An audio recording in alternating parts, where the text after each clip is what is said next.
Fréquence Évasion, Midi-Pyrénées, Languedoc-Roussillon, Provence-Alpes-Côte d'Azur. Loisirs, culture, environnement, économie. Sur Fréquence Évasion, l'info dans le Sud est sans limite. Fréquence Évasion, la culture du Grand Sud.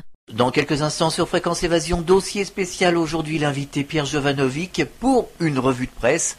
Nous en parlons dans quelques instants, à tout de suite. De Menton à Toulouse, Radio Fréquence Évasion, le soleil du Grand Sud. Chaque jour, sur Fréquence Évasion Radio, recherche, ovni, paranormal, faits de société, protection de l'environnement et les rendez-vous avec vos stars préférées dans Paroles de Stars. Fréquence Évasion, c'est également la voix des sudistes en Principauté de Monaco et dans le Grand Sud. Fréquence Évasion Radio, dites-nous tout.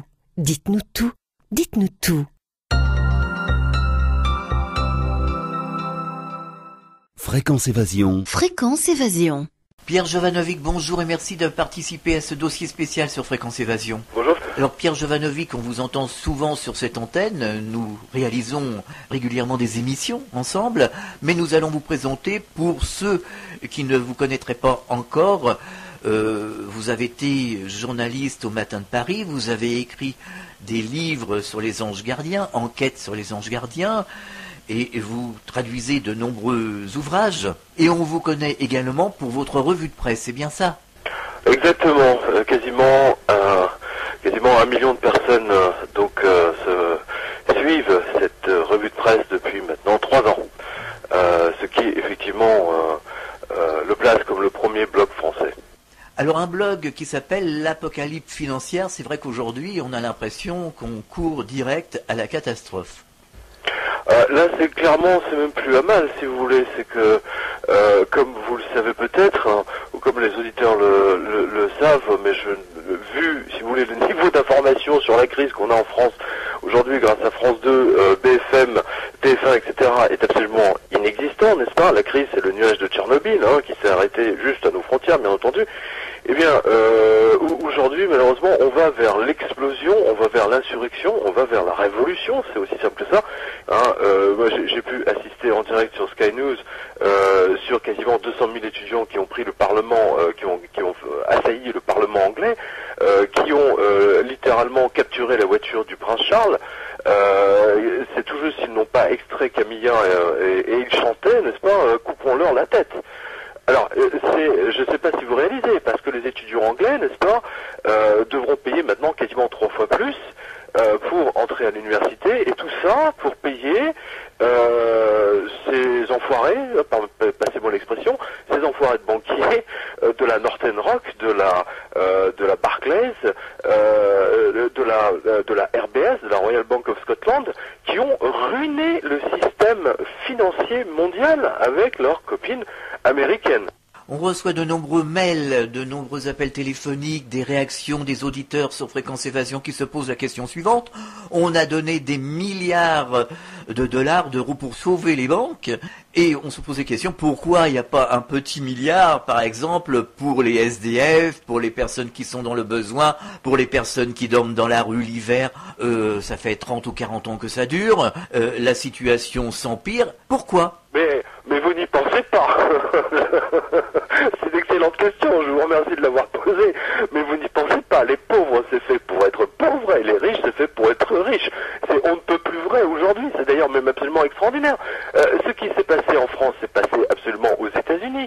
Hein, vous savez qu'aux États-Unis, ils ont sauvé les banques uniquement pour sauver, parce que tous ces gens, si vous voulez, qui sont issus de la même université et qui sont en place soit au gouvernement américain, soit à la tête des grandes banques, se sont arrangés, évidemment, pour sauver leur tête et leur position. C'est exactement la même chose en France, et c'est bien entendu, c'est encore pire en Angleterre. On a pris l'argent du peuple pour sauver les banquiers, alors que les banquiers ont explosé leur système.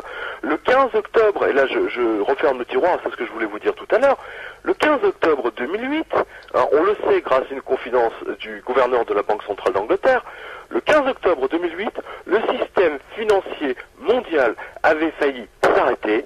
200 millions de distributeurs de billets de banque auraient été mis en panne immédiate parce qu'il n'y avait plus d'argent nulle part. Hein. Et je le rappelle, et ça simplement à cause de la spéculation absolument phénoménale d'une bande de crétins, et notamment en particulier d'une banquière qui fait le prochain livre qui s'appelle Blight Masters, qui est la numéro 2 de la JP Morgan, et qui a inventé les fameux crédits défaut swap. Vous savez, George Soros a appelé ça, et d'autres, ils ont appelé ça donc les armes de destruction financière. Les fameux produits toxiques. Enfin, les produits toxiques, si vous voulez, oui, on s'est servi, si vous voulez, de ces crédits défaut swap pour spéculer, entre autres, sur les produits toxiques. Alors on aura pu se poser des questions lors de la chute de Lehman Brothers, et finalement rien ne change, tout est dans la continuité, et on en est toujours au même point, même la crise s'empire de jour en jour, malgré qu'on dise à la télévision ou qu'on essaye de faire croire que tout va bien et que l'on va sortir de cette crise très prochainement. De nombreux auditeurs ne sont pas dupes et nous envoient toujours ces fameux mails, nous appellent en nous disant non, c'est la catastrophe, on nous ment. Et évidemment qu'on recommence avec les mêmes erreurs. Vous savez, les médias, regardez bien en France aujourd'hui. À qui appartiennent les journaux? Vous avez le Figaro qui appartient à Serge Dassault, qui est un marchand d'armes. D'accord? Vous avez quasiment la moitié du kiosque, quand vous allez chez votre kiosque, la moitié des magazines, j'exagère à peine, appartiennent à Arnaud Lagardère, à qui appartient également Hachette. Arnaud Lagardère est également un marchand d'armes, et donc c'est également le frère, comme on dit, le frère adoptif de Nicolas Sarkozy. Serge Dassault est un ami de Nicolas Sarkozy. Libération appartient au baron de Rothschild, c'est extraordinaire. Franchement, avouez que c'est tout à fait extraordinaire. Les Échos, la Tribune appartiennent effectivement, je ne sais plus lequel appartient à Bernard Arnault, donc là aussi ce sont des groupes financiers.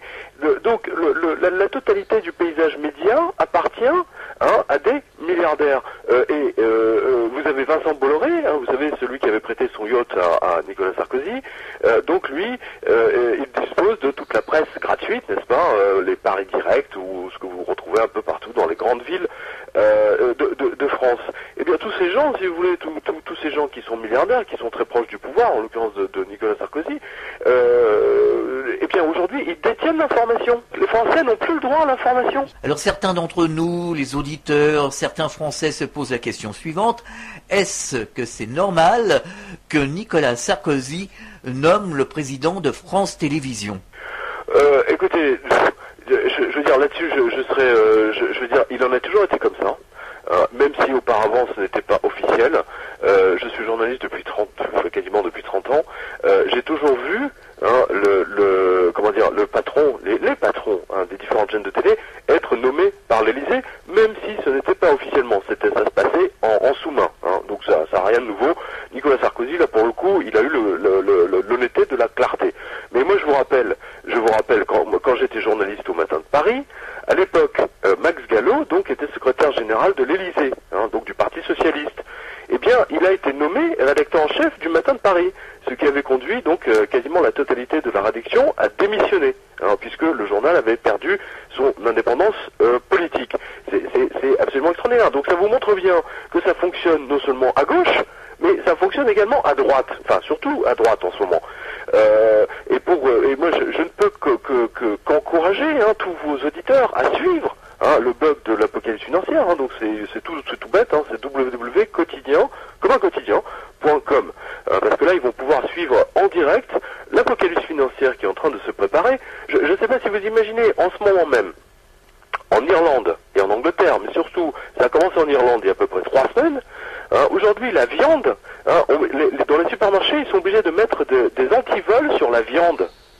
C'est les émeutes. Les émeutes sont absolument inévitables, parce que la zone euro va littéralement exploser et parce qu'on vient de mettre l'Irlande en esclavage. Comme vous le savez, l'Irlande donc a perdu sa souveraineté puisque le FMI, la Banque Centrale Européenne, et les Américains donc ont pris le contrôle du pays et uniquement pour sauver leur banque, évidemment. Est-ce que l'on n'est pas en train de faire payer à l'Irlande le fait qu'elle ait dit non justement au fameux traité, puisque c'est le seul pays qui a dit non? Pas du tout. Non, c'est pas du tout. Ils font pas du tout payer à l'Irlande parce que le prochain sur la liste, après la Grèce, je vous signale, après la Grèce, parce qu'il y a eu la Grèce avant. La Grèce, elle avait dit oui à l'Europe. Donc non, ça n'a strictement rien à voir. La Grèce est tombée en esclavage, l'Irlande est tombée en esclavage. Les deux prochains sur la liste, n'oubliez pas, c'est le Portugal et l'Espagne. Et l'Espagne, on ne pourra pas la sauver. Ce sont 700 milliards d'euros qu'il va falloir sortir. Le budget, le pot commun qui a été décidé par Angela Merkel et Nicolas Sarkozy ne suffira jamais à sortir. On va les sortir d'où, hein? En France, on a déjà braqué les retraites, là. Le fonds de retraite des Français a été braqué pour payer les dépenses de la sécurité sociale. Et ça a été fait vraiment en catimini. Hein. Vous retrouvez cette information avec toutes les sources sur quotidien.com. Pour les gens qui ne me croiraient pas. Donc ça vous montre bien que après l'Irlande, le Portugal et l'Espagne, ça va être le tour de la France. D'ailleurs, le patron de la Bourse de Londres a prévenu, il a dit, après l'Espagne, c'est la France. Et donc, on va nous faire banquer et on va mettre notre pays en esclavage. Et les bons du Trésor, vous savez, la France va être obligée de payer des taux quasiment le double du tout pour ces bons du Trésor, ce qui définitivement va la mettre en faillite exactement comme les traders l'ont fait pour la Grèce. Hein. Voilà, donc c'est ce que François Mitterrand appelait, quand il avait dit « je me suis heurté au mur de l'argent », c'était sa manière élégante de dire parce que le Wall Street, vous savez, ça veut dire en fait la rue du mur, en anglais, enfin en français, eh bien c'était la phrase élégante de François Mitterrand pour dire je me suis heurté au mur de l'argent. Voilà. Et ben là on y est. Et puis mais là on va sortir, si vous voulez, là c'est les banques qui vont tomber. Mais les banques aujourd'hui, pour sauver les banques, on est en train d'imposer au peuple des mesures d'austérité absolument incroyables. On est en train de virer des policiers, des gendarmes, des pompiers. On est en train de privatiser. Attendez, je ne sais pas si vous réalisez. Là j'ai vu dans je ne sais plus quel journal régional qui sont en train de privatiser, écoutez bien, le centre d'appel des pompiers et des gendarmes. Mais c'est dingue.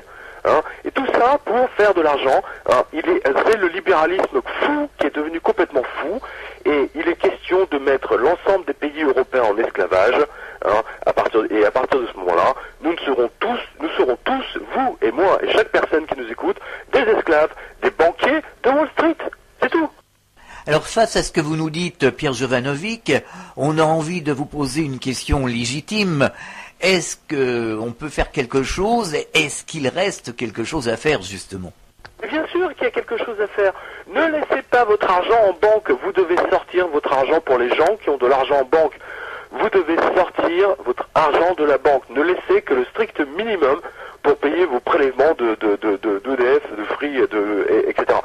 Et pour le reste, vous devez acheter immédiatement des pièces d'argent, des pièces d'or ou des lingots d'argent ou des lingots. De toute façon, regardez bien ce qui s'est passé maintenant depuis 3 ans, hein, quasiment, hein, depuis le grand crack de 2008, 2 ans, pardon, l'or a littéralement explosé, il s'est envolé. C'est également le cas pour les pièces d'argent. Hein. L'argent, l'once d'argent était à 8 dollars l'once. Aujourd'hui, on est en train de danser autour des 30 dollars. Donc les gens qui, il y a 2 ans ou même 1 an, ont acheté de l'argent, ont fait 100%. D'ailleurs, on assiste depuis quelque temps à la télévision à une campagne qui nous dit « Vendez votre or, vendez votre or ». Mais c'est pour les crétins. Hein. S'il y a des crétins qui acceptent de vendre leur or, ben tant pis pour eux, qu'est-ce que vous voulez que je vous dise, hein. Pourquoi à votre avis, vous voyez toutes ces affiches partout? Pourquoi à votre avis, vous voyez tous ces spots de publicité, hein, dans votre téléviseur? Pourquoi vous avez des petites affichettes sur votre pare-brise, vendez votre or usagé, machin, débarrassez de votre or dont vous ne servez plus, hein. Admirez la phrase de l'or dont vous ne servez plus. Parce qu'ils savent que le système va s'effondrer. Et que quand le système va s'effondrer, le seul étalon, hein, qui va rester, ça va être l'étalon or. Donc l'ensemble du système financier va être obligé de revenir à l'étalon or et argent, exactement comme il y a à peu près, comme avant les accords de Bretton Woods, et exactement pour la France, donc dans les années 20-30, parce qu'aujourd'hui, les Américains sont en train, ils sont en train de préparer leur 3e planche à billets, hein, pour quasiment, à chaque fois, maintenant ils en sont quasiment, je sais plus, à 4000 milliards de billets de Monopoly. Je ne sais pas si vous réalisez, ils sont en train d'acheter les entreprises françaises, européennes, chinoises. Ils sont en train de nous mettre en esclavage. Réalisez, au secours. Est-ce que vous pensez, comme Jacques Cheminade qui va se présenter en 2012, qu'il faut revenir sur les accords de Bretton Woods? Est-ce que c'est une bonne solution? Il est évident que de toute manière, il ne pourrait en être autrement. De toute façon, le système financier mondial actuel va littéralement exploser. L'argent, l'euro, etc. ne vaudra plus rien. Hein. Donc, fondamentalement, il y aura des nouveaux accords qui vont définir exactement le cours de l'or, de l'argent, de l'argent métal, j'entends, pour un nouveau système financier.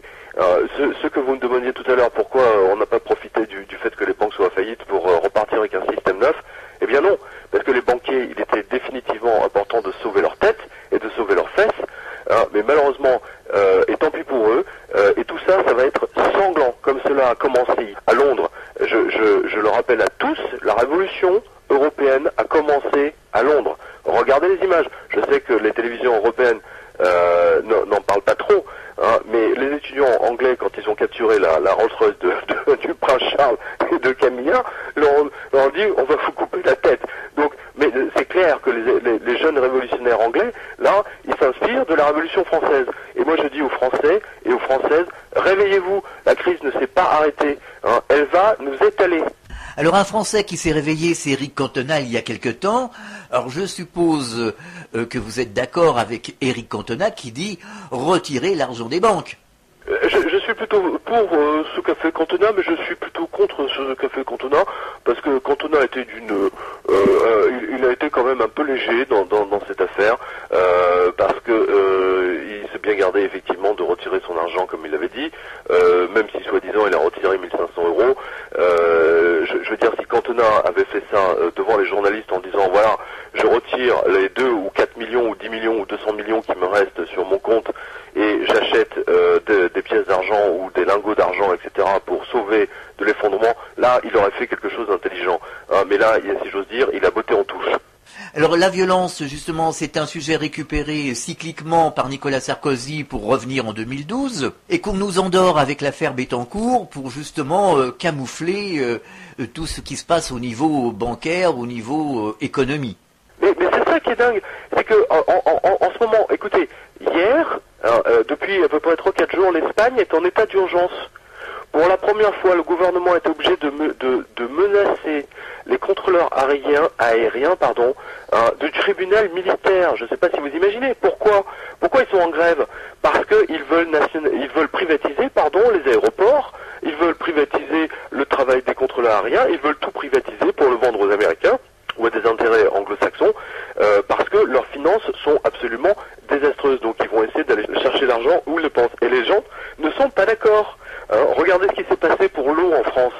Comme par hasard, en l'espace, il y a une campagne absolument de presse phénoménale pour expliquer aux Français que l'eau qu'ils buvaient, elle n'était pas bonne, elle était sale, et que pour ça, il était vital, n'est-ce pas, de la privatiser. Et qu'est-ce qui s'est passé après? Leurs factures d'eau, elles ont explosé de 30, 40, 50, voire 200% dans certaines régions. Et pour qui? Pour uniquement des groupes anglo-saxons qui ont pris des pourcentages dans des sociétés françaises qui contrôlent l'eau. Alors il faudrait également parler de Nestlé, qui est un groupe français, si je ne m'abuse, qui aussi délocalise et justement toujours dans le même optique. Cette logique-là, si vous voulez, elle n'est pas spécialement anglo-saxonne, mais si vous prenez le nombre d'Américains, d'Anglais, etc., d'Australiens, et vous prenez le nombre de Français, vous allez peut-être trouver un Français pour 800 Américains, Anglais et Australiens. Bon, alors excusez-moi, mais dans ce domaine-là, les Français, ils sont pas encore... là, je défends les Français 100%, ils sont pas encore tombés dans ces excès-là. Pas encore. Alors la classe politique, qu'elle soit de droite ou de gauche, est complètement décrédibilisée aujourd'hui. La classe politique, aujourd'hui, qu'elle soit de gauche ou de droite, est totalement décrédibilisée. Ce sont quand même... Je vous signale que les Français ont voté non pour l'Europe. Vous le savez, tout le monde le sait. Et puis ensuite, on a réécrit le truc.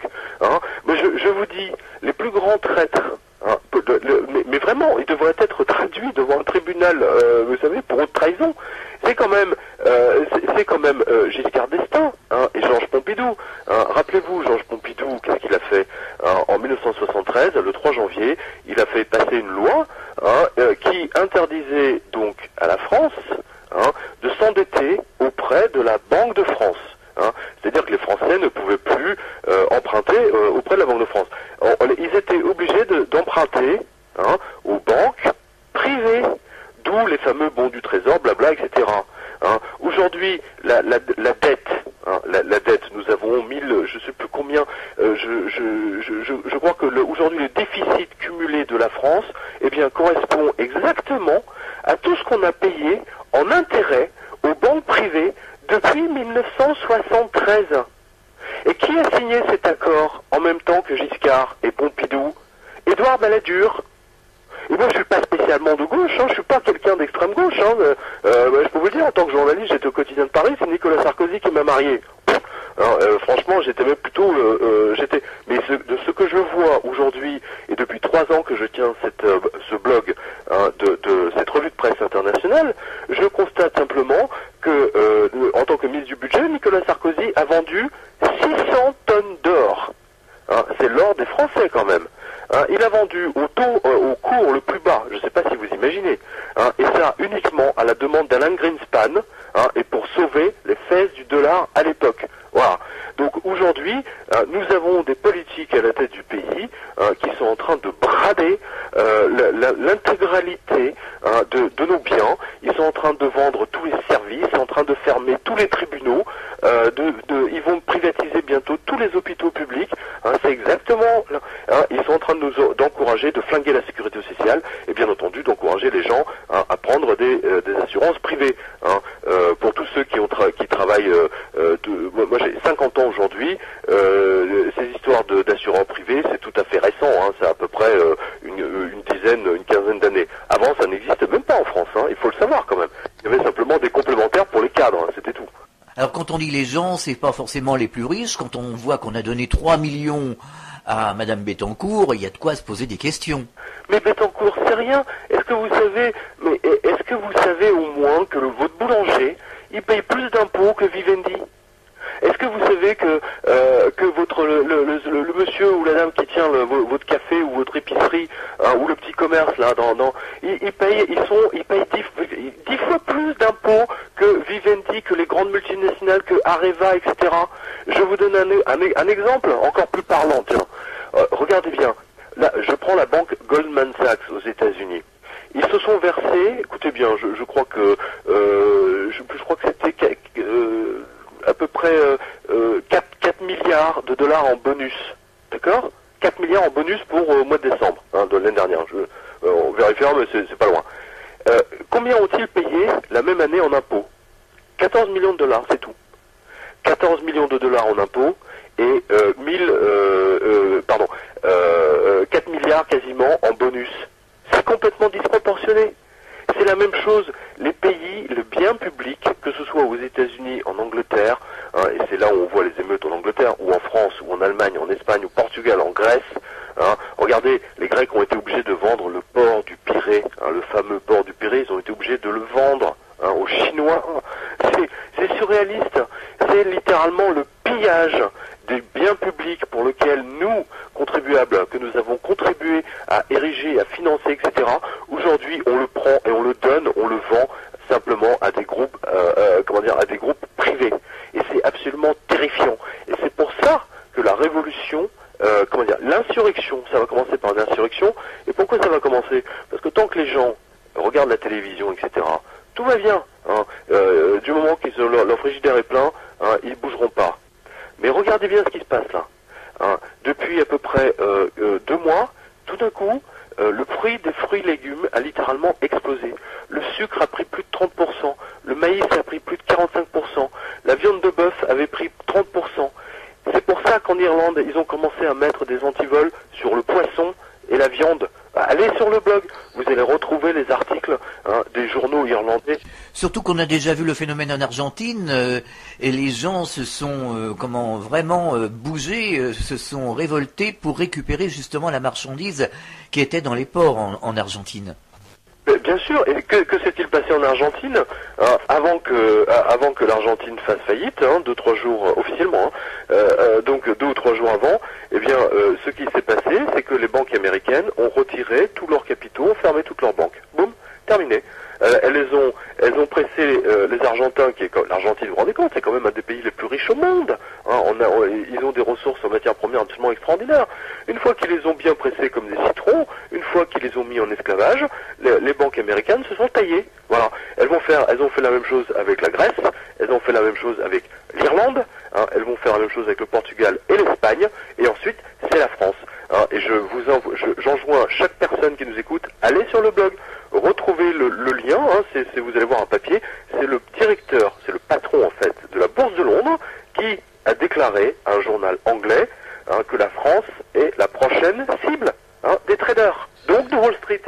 Alors on a également l'impression que la justice est au bord de Wall Street et de la finance. Alors là, c'est encore plus évident aux États-Unis. Là, pareil, sur le blog, vous allez retrouver un article complètement fou. Vous savez que c'est un scandale aux États-Unis avec des robots signers. Vous savez que les banquiers ont pris des coiffeurs pour chiens. Ils ont pris des gens avec un coefficient intellectuel genre 40 ou 50, surtout pour qu'ils ne comprennent pas ce qu'ils font, évidemment. Et ils les ont nommés, écoutez bien, vice-président de banque. Et donc tous ces gens ont menti allègrement et ont permis de saisir les maisons de centaines de millions de personnes, alors que c'était totalement illégal. Certaines banques sont allées même jusqu'à fabriquer, écoutez bien, des faux tribunaux, avec des faux avocats, un faux shérif, et les gens étaient convoqués avec des faux papiers, et on leur prenait les clés de leur bagnole, de leur maison, etc. Et on leur faisait signer des faux papiers qu'ils faisaient passer pour des vrais. Je sais, ça paraît complètement fou. Allez sur le blog, vous allez retrouver tous ces articles, vous le verrez, pour ceux qui ne me croient pas. Et c'est pour ça que je dis, je vous en supplie, Français, mettez-vous en alerte. La France court un danger absolument colossal en ce moment. S'il y a les émeutes qui ont commencé en Angleterre, c'est pas par hasard. Et si les étudiants ont décidé de couper la tête au prince Charles, vous savez que sa femme a été blessée. Il y a des mecs ils ont littéralement, ils ont ouvert la porte de la Rolls. Ils ont failli la sortir pour la lâcher. C'en est arrivé. Là, en ce moment, la presse anglaise, elle est en ébullition. C'est le début de la révolution en Angleterre. Pierre Jovanovic, on va marquer une pause, on va souffler un peu dans ce vent de révolution. On revient dans quelques instants sur Fréquence Évasion. À tout de suite. Chaque jour sur Fréquence Évasion Radio, vos rendez-vous quotidiens. Écoutez Fréquence Évasion en téléchargeant l'application iPhone ou Android et retrouvez-nous sur www.fréquenceévasion.com. Infos, chroniques, interviews et détente. Fréquence Évasion Radio, dites-nous tout. Fréquence Évasion. Fréquence Évasion. Nous sommes de retour sur Fréquence Évasion, c'est dossier spécial, toujours en compagnie du journaliste Pierre Jovanovic. Alors, Pierre Jovanovic, est-ce qu'on n'aurait pas l'impression aujourd'hui que les pouvoirs, les gouvernements sont pris au piège de la finance? Ils sont esclaves du système, ils sont déjà pris au piège. Regardez Obama, qu'est-ce qu'il a fait Obama? Il n'a rien pu faire, strictement rien. Est-ce que vous avez vu un des grands banquiers, un des grands patrons de banque, vous savez, qui ont ruiné des millions de gens, qui les ont mis à la porte? Est-ce que vous les avez vus, comme par exemple le patron de Countrywide? Est-ce qu'il a été mis en prison? Non. Il a donné, vous savez ce qu'il a fait? Il a payé 63 millions au ministère de la Justice en disant, écoutez, moi je vous file 63 millions, je ne reconnais pas les faits dont vous m'accusez, mais bon, puisque vous m'accusez, je suis d'accord pour un compromis. Donc voilà, 63 millions, vous me foutez la paix. C'est exactement ce qui s'est passé. Obama, aujourd'hui, n'a plus aucun pouvoir. C'est Wall Street qui dirige. Bon, regardez bien, tous les chefs d'État le savent. Ils sont à la merci des attaques des traders en bourse sur leurs bons du Trésor. Parce qu'aujourd'hui, un pays, la France, émet quasiment toutes les semaines ou tous les 15 jours des bons du Trésor sur 10 ans, 20 ans, 30 ans. Qu'est-ce que ça veut dire, ça? Alors, je prends l'exemple d'un auditeur ou d'une auditrice qui nous écoute et qui gagne, par exemple, 2000 euros par mois, d'accord? Donc, tous les mois, elle gagne 2000 euros. Mais, ses dépenses, elles sont de 4000 euros, d'accord? Et donc, arrivé à la fin du mois, il manque 2000 euros. Alors, qu'est-ce qu'elle fait? Eh bien, donc, à partir du 15 du mois, ou du 16 du mois, elle émet des bons du Trésor qu'elle vend en disant, voilà, je monétise les 2000 euros, je vais les rembourser sur 10 ans, 20 ans, 30 ans. Donc ce qui lui permet, si vous voulez, de ramener l'argent, et puis en même temps d'étaler de la dette sur les générations futures. Voilà. Mais c'est exactement ce que fait la France aujourd'hui, c'est ce que fait l'Italie, et c'est ce que fait surtout les États-Unis. Les États-Unis ont appuyé sur le bouton nucléaire, puisque maintenant ils en sont arrivés, si vous voulez, à racheter leur propre dette. C'est comme si vous et moi, vous voyez, on prenait notre imprimante, on imprimait des billets de 100 euros, vous voyez, et puis on allait pour payer nos impôts, on va chez le percepteur, on lui dit, cher monsieur, voilà, tenez, voilà les 4000 euros que je vous dois. Et le percepteur, bien entendu, il accepte. Alors on l'aura bien compris, le fait de faire tourner la planche à billets aux États-Unis n'est pas la solution. C'est évident que c'est pas la solution. On a vu ce que ça a donné à Weimar. Et puis moi, je vais quand même me rappeler à tous ceux et celles qui nous écoutent que vous avez un exemple. On a un exemple absolument formidable qui est pas si vieux que ça. Il date de 1992-94. Hein. C'est un planquin qui s'appelait Slobodan Milosevic. Hein. C'était le patron du, comment dire, le chef du parti communiste yougoslave, hein, parce qu'à l'époque la Yougoslavie existait. Hein. Mais avant d'être chef du parti communiste yougoslave, Milosevic était banquier. Hein, je le précise. Il était en poste à Paris. Il était le chef de la Banque de Belgrade et il a également été en poste de la Banque de Belgrade à New York. Hein, donc c'est un banquier de formation. Il arrive au pouvoir, qu'est-ce qu'il fait? Il fait tourner la planche à billets, hein, donc il ruine le pays, il déclenche deux banqueroutes frauduleuses avec un autre copain à lui. Hein, donc c'est simplement pour vous montrer ce qui se passe quand les banquiers prennent le pouvoir dans un pays. Et aujourd'hui, regardez, est-ce que vous savez que la BNP aujourd'hui en termes d'actifs est plus riche que la France elle-même? Hein, c'était dans le Figaro il n'y a pas longtemps. Allez sur le blog, hein, www.quotidien.com, vous allez le retrouver cet article. Hein. La BNP est plus riche que la France. Ça veut dire que Baudouin Pro est bien entendu plus puissant, techniquement, financièrement, que Nicolas Sarkozy. Donc évidemment que la BNP a un pouvoir colossal, que Benoît Pro a un pouvoir colossal. Hein. Mais je signale à tous ceux qui nous écoutent en disant, vous savez, la BNP n'a pas eu de problème. C'est un mensonge pur et simple. La Banque fédérale américaine a donné tous ces virements, vous savez, au moment de la crise, hein, en 2007-2008. Et qu'est-ce qu'on a découvert? Que la BNP a fait des prêts de toute urgence, hein, de 2 milliards auprès de la Fed, hein, pour ne pas faire faillite. C'est intéressant, non? Vous voyez bien que je donne des informations factuelles, vraiment du factuel de chez factuel. Alors les fameux taux d'intérêt dont on parle souvent viennent aggraver le problème. Bah, de toute façon, les taux d'intérêt, on l'a vu avec la Grèce, plus les traders sont persuadés que un pays a des problèmes, et plus le taux d'intérêt sur 10 ans, 20 ans ou 30 ans monte. Et aujourd'hui, par exemple, le taux d'intérêt sur 10 ans pour la Grèce, je crois qu'il est quasiment de 12%. Voilà, 12%, et si vous ajoutez les frais de dossier CTLM, vous arrivez à 14%. Je sais pas si vous imaginez, c'est du racket, pur et simple. Hein. Et aujourd'hui, ça c'était hier. Hein. Hier, je vous signale que hier, donc sur les marchés financiers, hein, plus personne n'achetait des bons du Trésor de l'Espagne, du Portugal, de la Grèce. Hein. Et qui les a achetés, hein, ces bons du Trésor, Irlande, Grèce, etc., Portugal, Espagne? C'est la Banque Centrale Européenne. Elle n'a pas le choix. C'est soit elle achète, hein, et donc elle nous endette, vous, moi et tous ceux et celles qui nous écoutent, hein, elle nous endette donc, et c'est nous qui allons payer avec une hausse générale des impôts l'année prochaine. C'est aussi bête que ça. C'est aussi simple que ça. Aujourd'hui, sur les places financières, hier et aujourd'hui, seule la Banque Centrale Européenne a acheté les bons du Trésor des pays en faillite. Pierre Jovanovic, vous parliez déjà de tout ça dans le fameux livre dont on a fait une émission sur Fréquence Évasion, 777. Oui, mais enfin bon, 777, c'était autre chose. C'était moi, j'ai travaillé là sur le texte, comment dire, de l'Apocalypse de Jean. Et, effectivement, mais le blog le blog en lui-même, hein, le blog de l'Apocalypse financière, je l'avais commencé très précisément en février 2008. Donc vous voyez que j'étais vraiment, il y a longtemps que j'étais sur le coup. Hein, et pourquoi je l'ai commencé? Bah, pour une raison très simple. Hein, vous vous souvenez de l'affaire Kerviel? Hein, vous vous souvenez de Rachida Dati qui hurlait au micro de RTL en disant « Oui, Kerviel, les traders, c'est un terroriste, etc. » Mais ce que les gens n'ont pas vu, mais ce que j'ai vu pour ma part dans la presse internationale, par exemple le Wall Street Asie, hein, ou le Financial Times, ou le Singapore Times, c'est que par exemple la Banque de Singapour au même moment cherchait 4 milliards hein, pour se recapitaliser, que, écoutez bien, l'Union des banques suisses, une banque suisse qui cherche de l'argent, ça vous semble normal? L'Union des banques suisses, au même moment, cherchait 8 milliards. La Deutsche Bank, vous vous rendez compte? La Rolls-Royce des banques, la Deutsche Bank, elle cherchait 6 milliards. Donc quand les banques, comme ça, des banques colossales, cherchaient de l'argent, au moment même hein, où la Société Générale avait perdu soi-disant 4 milliards, j'ai vu immédiatement qu'il y avait quelque chose qui ne collait pas. Et c'est pour ça que j'ai commencé à ce moment-là ma revue de presse et que j'ai commencé à en parler de plus en plus souvent et d'un seul coup. Et donc j'ai été là avant l'effondrement du 29 septembre, effectivement.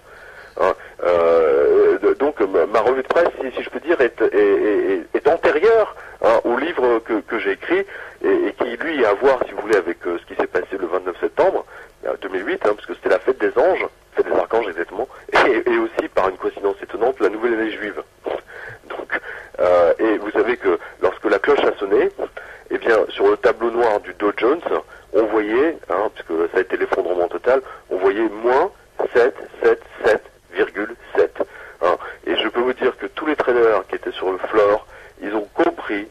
c'est 7777 annonçait l'apocalypse financière à venir. Et c'est exactement ce qui s'est passé. Les 2 années qui sont écoulées depuis nous ont montré que l'apocalypse financière non seulement est en cours, mais qu'elle s'aggrave à chaque, je ne dire même pas à chaque jour qui passe, mais à chaque minute qui passe en ce moment. Alors, c'est ça dont vous devez être conscient et je recommande à chaque personne non seulement de sortir leurs économies de la banque le plus vite possible, quitte à acheter une maison de campagne, n'importe quoi, ou acheter des lingots, etc., et le laisser que le minimum, parce que le système va s'effondrer. Et la deuxième chose que je vous recommande à tous et toutes, c'est de faire des provisions de nourriture, d'allumettes, de gaz, etc., parce que les choses vont dégénérer en 2011. C'est sûr que c'est une situation qui est peu rassurante. Alors on peut se poser la question, à qui profite la crise, puisqu'on voit des gens devenir de plus en plus riches? Vous avez répondu à la question. À qui profite la crise? Aux banquiers. Regardez, tiens, je vous donne un exemple encore plus concret. Les Irlandais ont un système bancaire en faillite par des banquiers corrompus de A à Z, d'accord? Les banques ont été nationalisées, sauvées par le peuple, ok? Que font les banquiers de la Bank of Ireland? Ils se versent 40 millions de bonus, là en décembre. C'est pas beau ça? Non mais c'est génial quand même. Voilà, alors vous me demandez à qui profite le crime, vous avez la réponse. Ça profite toujours aux mêmes. Aujourd'hui, les banquiers ont remplacé les aristocrates de 1789. Et mon sentiment, c'est que tout ceci va finir dans un bain de sang. Alors justement, un message de Pierre qui est très très dur. On sent vraiment un vent de révolution en France et partout. Pierre de Nîmes nous dit il faudrait remettre la guillotine à 8 places. Je pense qu'il dit ça au sens figuré. Donc un autre problème, c'est celui de l'immobilier. On dit que l'immobilier s'effondre et paradoxalement, malgré la crise, on voit qu'à Paris, les prix flambent et l'achat d'un appartement devient inabordable. Attention, il ne faut pas confondre l'immobilier à Paris et l'immobilier dans le reste de la France. Attention, l'immobilier dans le reste de la France, aujourd'hui les Français se sont rendus compte de la crise. Donc ceux qui avaient de l'argent, qui avaient genre 300, 400 000 euros qui dormaient dans un coin, ils se sont dit oulala ça sent mauvais, moi je préfère investir ça au moins en ce moment c'est pas trop cher donc j'achète, ok? Donc ça c'est la première chose. Mais en ce qui concerne Paris, c'est une fausse image que vous avez pour la simple bonne raison, c'est que ceux qui achètent aujourd'hui à Paris sont uniquement les étrangers. Tout le moindre letton qui a de l'argent, le moindre estonien, le moindre roumain, etc. Il réalise son rêve à voir son appartement à Paris. Voilà. Et c'est pour ça que Paris, si vous voulez, c'est vraiment l'arbre qui cache la forêt, où évidemment c'est la demande des étrangers. Enfin, quand je dis Paris, bien entendu, avec la Côte d'Azur, ça va de soi. Et pourquoi Paris et la Côte d'Azur, et la France en particulier? Parce que la France a le meilleur système de santé. L'Angleterre, par exemple, c'est littéralement l'Afrique pour nous, pour ceux qui ne le sauraient pas. Donc ceci explique pourquoi les Anglais, les Espagnols, etc., ceux qui sont très riches, achètent en ce moment à Paris et sur la Côte d'Azur, et ils font monter artificiellement, ils font monter les prix, et ça fausse totalement l'idée en disant oui, vous voyez l'Express, à la une de l'Express, la augmentation de prix de l'immobilier, c'est la reprise, machin. Mais non, il n'y a aucune reprise, c'est de la poudre aux yeux, c'est de la poudre aux yeux. Voilà. Et n'oubliez pas, vous savez, j'étais en signature de livres il y a exactement une semaine à la mairie du 6e. Vous savez, le 6e, c'est Saint-Germain-des-Prés. Donc voilà, c'était les écrivains de Saint-Germain-des-Prés. Eh bien, j'ai vu arriver des personnes, genre 65, 68 ans, etc., qui me disaient, effondrées, qu'elles avaient voulu retirer leur argent de la banque. Écoutez bien.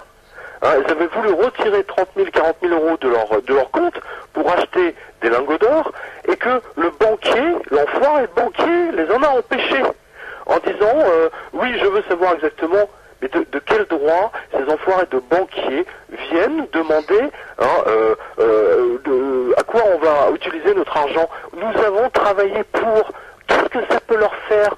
En quoi nous avons des comptes à rendre à ces crétins, hein? Et je vous signale aussi, hein, et ça c'est extraordinaire parce que la crise, elle a eu l'avantage de le montrer, que les banques françaises, là où elles gagnent le plus d'argent, écoutez-les bien, c'est justement sur tous les agios qu'elles imposent aux gens qui sont à découvert. C'est là où elles se font le plus de beurre. Hein, en Angleterre, par exemple, il y a eu un grand article dans le Télégraphe ou dans le Daily Mail qui montrait qu'une banque avait réussi à imposer un taux de 45 millions de pourcents. Je ne sais pas si vous réalisez. Et qu'une autre avait fait, en elle, c'était plus raisonnable, c'était de genre 1200% pour simplement 30 jours de découvert, vous voyez, ou quelques jours de découvert. C'était du délire. Aujourd'hui, les banquiers ont pris le pouvoir. Ça empêche de retirer votre argent. Alors pendant ce temps-là, la banque postale, elle, augmente les découverts. Pourquoi elle a augmenté? Attendez, un découvert de 300 €, vous appelez ça un découvert? Moi j'appelle ça rien du tout, hein, j'appelle ça un pourboire. C'est pas, je veux dire, mais en tant que journaliste qui voyageait beaucoup, moi j'étais grand reporter, hein, j'avais vous savez, je voyageais beaucoup, donc j'avais des notes de frais tout le temps qui étaient en décalage. À ma banque, il m'arrivait très souvent d'être à découvert de 15 000 francs à l'époque. Hein, c'est en francs. Il m'arrivait d'être à découvert. Vous voyez ce que je veux dire? Donc c'était colossal. Donc un découvert de 300 €, mais c'est rien. Et justement, la petite chose, pourquoi la Banque Postale a augmenté ça? Regardez bien le pourcentage qui vous applique dessus. C'est plus du tout les mêmes pourcentages qu'avant. Justement, regardez bien les petits détails en Arial 2. C'est clair, c'est passé à 14%, je crois. Et voilà. Alors dans votre revue de presse, Pierre Jovanovic, vous parlez du statut d'auto-entrepreneur et vous dites qu'il y a une taxe déguisée qui va frapper justement ces auto-entrepreneurs. Vous savez, cette histoire d'auto-entrepreneur, c'est vraiment une arnaque pour permettre à un plus grand nombre de chômeurs, n'est-ce pas, de ne pas apparaître dans les statistiques. Hein, ça, les politiques l'ont très bien compris. Les auto-entrepreneurs, eux, ils n'ont pas très bien compris. Donc on leur a donné un statut, un cadre, une boîte, hein, qui leur permet d'agir comme une société. Vous voyez ce que je veux dire, hein, et pendant ce temps-là, donc, bien entendu, vous avez 400 ou 500 000 personnes qui disparaissent des statistiques du chômage. Si vous regardez bien les résultats des auto-entrepreneurs, la moitié ne gagne pas un rond. Hein, et en plus, elles crèvent la dalle, et en plus, elles n'ont même pas d'indemnité chômage. C'est pas extraordinaire, ça? Le gouvernement gagne sur vraiment tous les tableaux. Et pour ceux qui gagnent de l'argent, écoutez bien, eh bien, ils sont massacrés par quelque chose dont on leur a bien entendu absolument pas parlé, ou alors c'était noyé dans des formules abracadabrantes dont seul le fisc a le secret. Hein, c'est un impôt, une taxe foncière. Hein, c'est-à-dire que si jamais ils travaillent dans leur maison et qu'ils avaient déjà payé leur impôt local, eh bien ils se retrouvent massacrés avec une autre, et alors ça va de 200 à 2000 €, voire plus, hein, en fonction de leurs résultats. Et donc c'est un véritable scandale en ce moment. Il y a des gens qui ont réussi à gagner 2 ou 3 000 €, qui ont dégagé ça en bénéfice. Hein, et bien ces 2 ou 3 000 € sont nettoyés par la taxe tout à fait qui n'a jamais été mentionnée. C'est la taxe cachée qui les attendait à la sortie du bois. Voilà, c'est pas surprenant. Hein. Vous savez, ces histoires d'entrepreneurs, ça a été fait fondamentalement pour rayer le plus grand nombre de gens possible des statistiques du chômage. Alors bravo le gouvernement face aux personnes qui voudraient se sortir des problèmes, qui voudraient entreprendre. On les casse d'emblée. Hein. C'est ce que nous dit Christine de Montauban, qui a voulu justement créer son entreprise et qui se retrouve endettée, par exemple. Alors on a essayé aussi de tirer des coups de fusil sur les chômeurs récemment. Oui, mais vous savez, vous connaissez bien l'adage, mort aux pauvres. Voilà.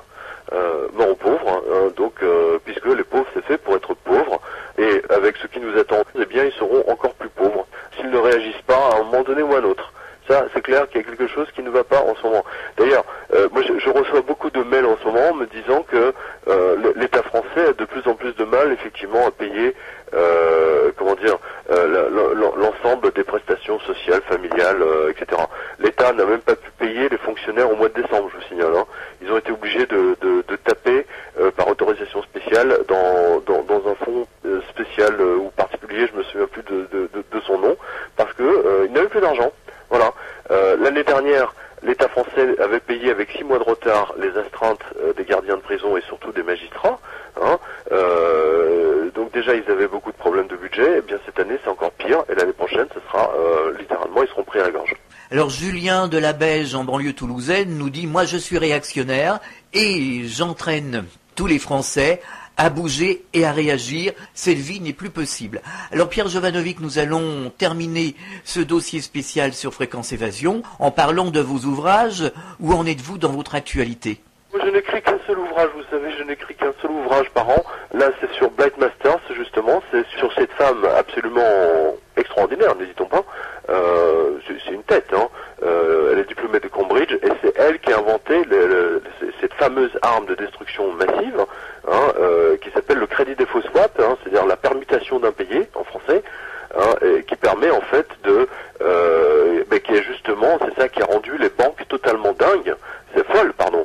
C'est ça qui c'est le au point qu'elles sont, elles ont commencé à prêter de l'argent à tout le monde et surtout à ceux qui ne pouvaient pas rembourser, parce que la sacro-sainte règle de la gestion du risque, c'est-à-dire la chance de ne pas être remboursé sur les prêts, eh bien a disparu, hein, puisque les banques, avec elle, grâce à elle, hein, à cette dame, Blight Masters, eh bien les banques se sont passées des assurances et que si jamais quelqu'un ne remboursait pas son prêt, eh bien quelqu'un d'autre s'y collait à sa place. Voilà. Et donc le monde entier a été endetté et enchaîné comme des alpinistes.